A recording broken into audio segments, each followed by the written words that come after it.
سلام دوستان عزیز، اینجا کانال پروانه کوکینگ هست. امروز میخوایم با هم یه خوراک سبزیجات درست کنیم.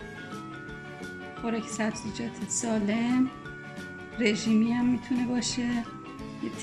مقدار مواد رو بهتون نمیگم، به اندازه میزانی که تعداد نفراتتون هست شما خودتون کم و زیاد میکنید.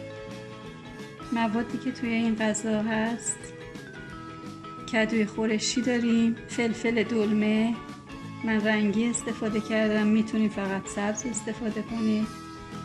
هویج داریم، کرفس داریم، شاخه‌های نازک کرفس استفاده میکنیم. قارچ هست، مرغ هست، سینه مرغ، میتونید مرغ رو نریزید. پنیر پیتزا داریم، سویا سس، روغن، فلفل سیاه و نمک. موادمون رو شستیم، پوستشون رو گرفتیم. هویج و کدو رو به صورت خلالی اینا رو خورد میکنیم. من از این دستگاه استفاده میکنم برای کدو و هویجم.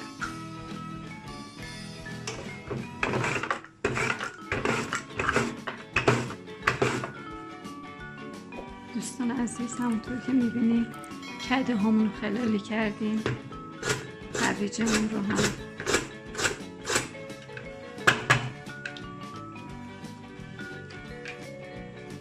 قارچامون رو هم به این صورت، چون قارچ با تفت دادن کوچیک میشه و آب میشه، میتونه یه ذره درشتر خوردش کنید. فلفل دلمه همون هم همینطور خلال میکنید.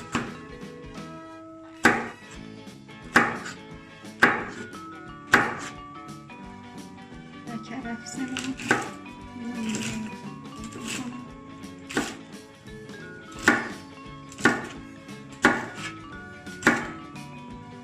موادمون همه به این صورت رشته‌ای خورد میکنیم. بعد مرغمونم روی همین تخت، من برای اینکه اینا همه آغشته به مرغ نشه، مرغ آخر سر رو همین تخت خورد میکنم. آماده همه رو میذاریم، بعد میریم سراغ پختش. دوستان عزیز، این مقدار روغن میریزیم. از مواد سفت استفاده میکنیم به ترتیب.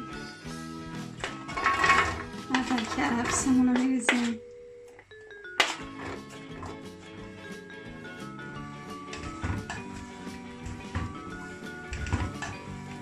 زیاد لازم نیست اینجا مواد خوب بپزه و له بشه و شکلش از دست بده. همش رو در حد تفت دادن و نرم شدن. فقط کرفسمون که چند دقیقه تفته، هویج رو بهش اضافه میکنیم.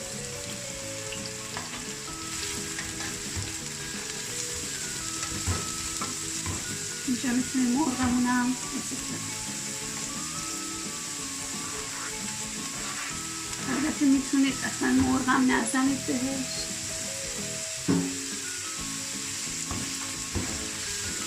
و بدون گوشت یا مرغ درست کنید.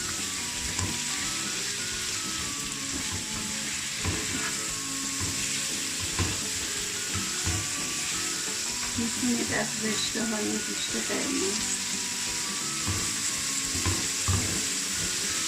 همچون نازک به بوری کرد سرخ کنید که در این صورت گوشت رو باید همین زودتر قبل از اون تفت بدید.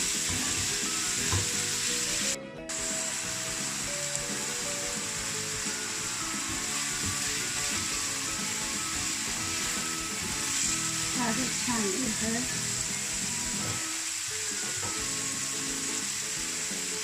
فلفل دلمه همون رو اضافه میکنید که نسبت دقیق سخت‌تر هست.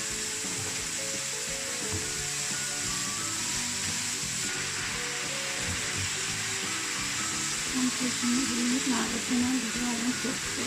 کد و قاشی با یه بخار می‌پزه. بقیه هم که زودتر بشیم.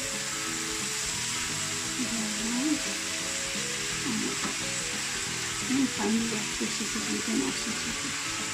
یک کلو فلفل سیاه می‌رسیم.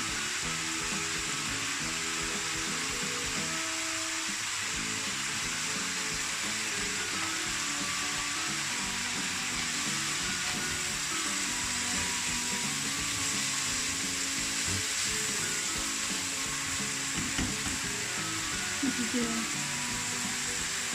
یک قاشق دو قاشق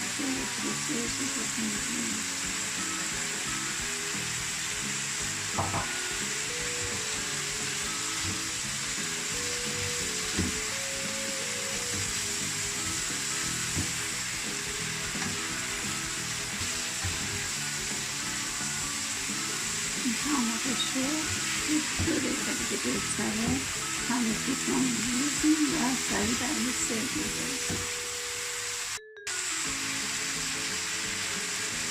اگه دوست داشته باشیم میتونیم به بلونیا آبشو بشکنیم.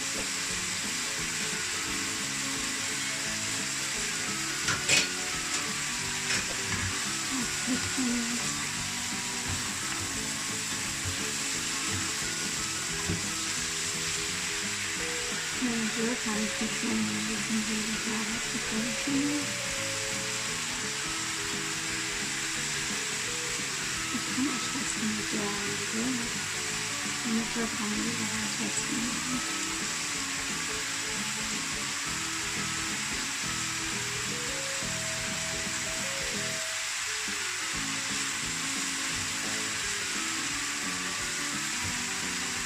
عزیزان اینم غذای امروز ما آماده است.